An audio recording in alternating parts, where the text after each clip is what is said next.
महात्मा बुद्ध की प्रेरणादायक कहानी। गिलहरी और बुद्ध।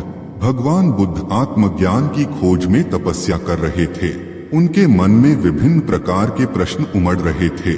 उन्हें प्रश्नों का उत्तर चाहिए था, लेकिन अनेक प्रयासों के बाद भी उन्हें सफलता नहीं मिली। वे आत्मज्ञान की प्राप्ति के लिए कठोर तपस्या करने लगे। अनेक कष्ट सहन किए, कई स्थानों की यात्राएं की, परंतु जो समाधान उन्हें चाहिए था वह उन्हें मिला नहीं।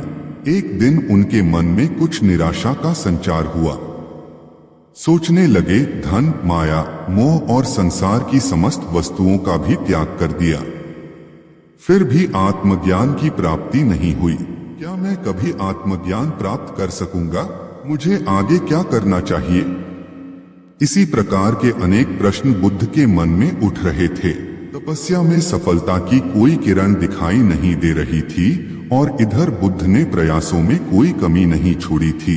वे उदास मन से इन्हीं प्रश्नों पर मंथन कर रहे थे। इसी दौरान उन्हें प्यास लगी। वे अपने आसन से उठे और जल पीने के लिए सरोवर के पास गए। वहां उन्होंने एक अद्भुत दृश्य देखा। एक गिलहरी मुंह में कोई फल लिए सरोवर के पास आई। फल उससे छूटकर सरोवर में गिर गया। गिलहरी ने देखा, फल पानी की गहराई में जा रहा है। गिलहरी ने पानी में छलांग लगी दी। उसने अपना शरीर पानी में भिगोया और बाहर आ गई। बाहर आकर उसने अपने शरीर पर लगा पानी झाड़ दिया और पुनः सरोवर में कूद गई। उसने यह क्रम जारी रखा। बुद्ध उसे देख रहे थे, लेकिन गिलहरी इस बात से अनजान थी। वह लगातार अपने काम में जुटी रही। बुद्ध सोचने लगे, ये कैसी गिलहरी है? सरोवर का जल यह कभी नहीं सुखा सकेगी, लेकिन इसने हिम्मत नहीं हारी। यह पूरी शक्ति लगाकर सरोवर को खाली करने में जुटी है। बुद्ध के मन में एक विचार का उदय हुआ, यह तो गिलहरी है, फिर भी अपने लक्ष्य को प्राप्त करने में जुटी है। मैं तो मनुष्य हूं। आत्मज्ञान प्राप्त नहीं हुआ तो मन में निराशा के भाव आने लगे। मैं पुनः तपस्या में जुट जाऊंगा। इस प्रकार महात्मा बुद्ध ने गिलहरी से भी शिक्षा प्राप्त की और तपस्या में जुट गए। एक दिन उन्हें आत्मज्ञान प्राप्त हो गया और वे भगवान बुद्ध हो गए। की प्रेरणादायक कहानी। बिना नींद का मकान। बुद्ध अपने उनके शिष्यों को बहुत सी कथाएं सुनाते थे। यह कथा भी उन्हीं में से एक है। किसी काल में किसी नगर में राम और श्याम नामक दो धनी व्यापारी रहते थे। वे दोनों ही अपने धन और वैभव का बड़ा प्रदर्शन करते थे। दिन राम अपने मित्र श्याम के घर उससे भेंट करने के लिए गया। राम ने देखा घर बहुत विशाल और 3 मंजिला था। 2500 साल पहले 3 मंजिला घर होना बड़ी बात थी और उसे बनाने के लिए बहुत धन और कुशल वास्तुकार की आवश्यकता होती थी। राम ने यह भी देखा कि नगर में सभी निवासी श्याम के घर को बड़े विस्मय से देखते थे और उसकी बहुत बड़ाई करते थे। अपने घर वापसी पर राम बहुत उदास था कि श्याम के घर ने सभी का ध्यान खींच लिया था। उसने उसी वास्तु बुलवाया जिसने श्याम का घर बनाया था। उसने वास्तुकार के घर जैसा ही 3 मंजिला घर बनाने को कहा। वास्तुकार के लिए हामी भर दी और काम शुरू हो गया। कुछ दिनों बाद राम मुआयना करने के लिए निर्माण स्थल पर गया। जब उसने नींव खोदे जाने के लिए मजदूरों को गहरा गड्ढा खोदते देखा तो वास्तुकार को बुलाया और पूछा कि इतना गहरा गड्ढा क्यों खोदा जा रहा है? मैं आपके बार 3 मंजिला घर बनाने के लिए काम कर रहा हूं। वास्तुकार ने कहा, सबसे पहले मैं मजबूत नींव बनाऊंगा, फिर क्रमशः पहली मंजिल, दूसरी मंजिल और तीसरी मंजिल बनाऊंगा। मुझे इस सब से कोई मतलब नहीं है, राम ने कहा। तुम सीधे ही तीसरी मंजिल बनाओ और उतनी ही ऊंची बनाओ जितनी ऊंची तुमने श्याम के लिए बनाई थी।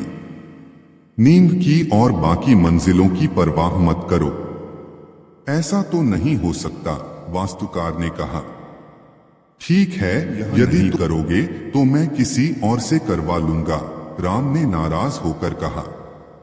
उस नगर में कोई भी नींद के बिना वह घर नहीं बना सकता था, फलतः वह घर कभी न बन पाया।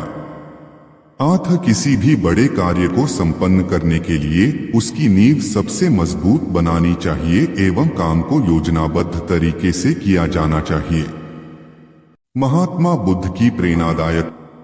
मछुआरा बना चित्रकार। एक बार गौतम बुद्ध घूमते हुए एक नदी के किनारे पहुंचे। वहां उन्होंने देखा कि एक जाल बिछाता और उसमें मछलियां फंसने पर उन्हें किनारे रख दोबारा जाल डाल देता। मछलियां पानी के बिना तड़पती हुई मर जाती।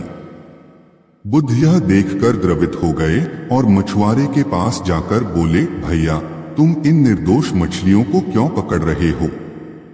मछुआरा बुद्ध की ओर देखकर, महाराज मैं इन्हें पकड़कर बाजार में बेचूंगा और धन कमाऊंगा। बुद्ध बोले, तुम मुझसे इनके दाम ले लो और इन मछलियों को छोड़ दो। मछुआरा यह सुनकर खुश हो और उसने बुद्ध से उन मछलियों का मूल्य लेकर मछलियां बुद्ध को सौंप दी। बुद्ध ने जल्दी से वे सभी मछलियां वापस नदी में डाल दी। यह देखकर मछुआरा दंग रह गया और बोला, महाराज आपने तो मुझसे मछलियां खरीदी थीं, फिर आपने इन्हें वापस पानी में क्यों डाल दिया? यह सुनकर बुद्ध ने कहा, ये मैंने तुमसे इसलिए खरीदी हैं ताकि इनको दोबारा जीवन दे सकूं। किसी की हत्या करना पाप है। यदि मैं तुम्हारा ही गला घोंटने लगूं तो तुम्हें कैसा लगेगा? यह सुनकर मछुआरा हैरानी से बुद्ध की ओर देखने लगा। बुद्ध बोले, जिस तरह मानव और पानी मिलना बंद हो जाए तो वह तड़प तड़प कर मर जाएगा, उसी तरह मछलियां भी यदि पानी से बाहर आ जाएं तो तड़प तड़प कर मर जाती हैं। उनमें भी सांस है। उनको तड़पते देखकर तुम कठोर कैसे रह सकते हो? बुद्ध की बातें सुनकर मछुआरा लज्जित हो गया और बोला, महाराज आज आपने मेरी आंखें खोल दी। अभी तक मुझे यह काम उचित लगता है कि इससे भी अच्छे काम करके मैं अपनी आजीविका चला सकता हूँ। मैं चित्र भी बनाता हूँ। आज से मैं चित्रकला से ही अपनी आजीविका कमाऊंगा। इसके बाद वह वहां से चला गया और प्रसिद्ध चित्रकार बन गया।